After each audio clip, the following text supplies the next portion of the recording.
ఈ కథ ప్రపంచంలోనే అతిపెద్ద సముద్రమైన పసిఫిక్ సముద్రంలో ఒకరోజు 2 రోజులు కాదు, ఏకంగా 439 రోజులు ప్రాణాలతో కొట్టుమిట్టాడి ఎలాగైనా ప్రాణం కాపాడుకోవాలని దృఢ సంకల్పంతో బయటపడ్డ ఒక వ్యక్తి కథ.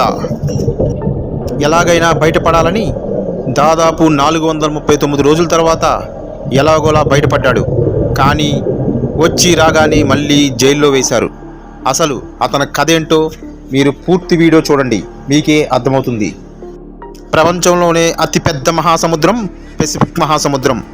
మొత్తం ఈ భూమి మీద 5 మహాసముద్రాలుండగా అందులో అతి భయంకరమైన మరియు పెద్దది పెసిఫిక్ మహాసముద్రం. అటువంటి సముద్రంలోంచి ఈ వ్యక్తి ఎలా బయటపడ్డాడో మీరే చూడండి. కేవలం ఈ పెసిఫిక్ మహాసముద్రం 65 స్క్వేర్ కిలోమీటర్ కలిగి ఉంది. ప్రపంచంలోని ల్యాండ్ అంతా కలిపినా కేవలం 148 బిలియన్ స్క్వేర్ మీటర్లు మాత్రమే కలిగి ఉంది. అన్ని సముద్రాలని పక్కన పెట్టినా ఈ భూమి కంటే కూడా ఈ పెసిఫిక్ మహాసముద్రం ల్యాండే చాలా ఎక్కువ అని చెప్పుకోవాలి. ఈ పెసిఫిక్ ఓషన్లో చాలా ఐలాండ్లు కలిగి ఉన్నాయి. కానీ ఈ పెసిఫిక్ ఓషన్లో ఒక్కసారి కానీ మనిషి మిస్ అయితే ఇక దొరకటం చాలా కష్టం. ఇంత పెద్ద పెసిఫిక్లో 439 రోజులు గడిపి అతనికి తెలియకుండానే అతను ఒక గిన్నీస్ రికార్డ్ సృష్టించాడు. అతని పేరు జోస్ అల్వడార్ సెల్వరింగా.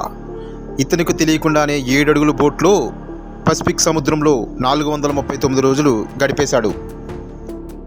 ఇక అసలు విషయానికి వస్తే ఇతను దాదాపుగా అన్ని నెలలు ఆ నిర్మానుష్య ప్రదేశంలో ఎలా గడిపాడనేదే ప్రశ్న. ఇక్కడ మనందరి ప్రశ్న ఏమిటంటే, ఇతను 439 రోజులు ఆ ఒంటరి ప్రదేశంలో ఎలా జీవించగలిగాడు? అసలు ఇంత సాహసం ఈ వ్యక్తి ఎందుకు చేశాడు? ఇక టాపిక్లోకి వెళ్లే ముందు 2012 సంవత్సరం జోస్ సెల్వరింగా అనే ఇతను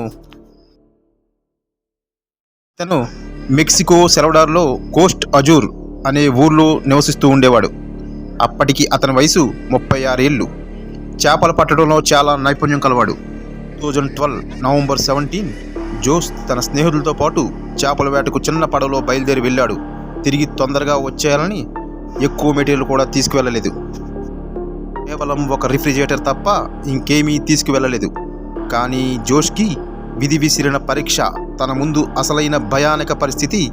439 రోజులు వారు మెక్సికో బయలుదేరిన వెంటనే కేవలం కొద్ది దూరం 12 కిలోమీటర్లు వెళ్ళగానే భయానక తుఫాన్ వాళ్ళను దారుణంగా హింసించింది.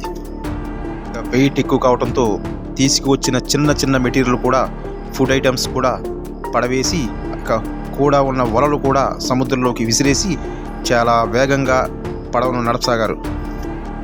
కేవలం వారి గమ్యం దూరం 20 కిలోమీటర్స్ మాత్రమే ఉంది. వాళ్ళ ఊరు దగ్గరికి వచ్చేస్తున్నామన్న సంతోషంలో ఉన్న వాళ్లకు అప్పుడే అసలు ట్విస్ట్. వాళ్ళ ఇంజన్ కూడా పూర్తిగా పాడైపోయింది. మొత్తం అంతా అయిపోయింది. ఇక మిగిలింది ఒక చిన్న రేడియో.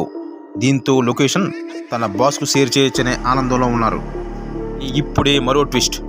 మనం ఒకటి అనుకుంటే పైవాడు ఇంకోటి తలుస్తాడు అని పెద్దలు చెప్పిన సామెత ఇక్కడ గుర్తుకు వస్తుంది.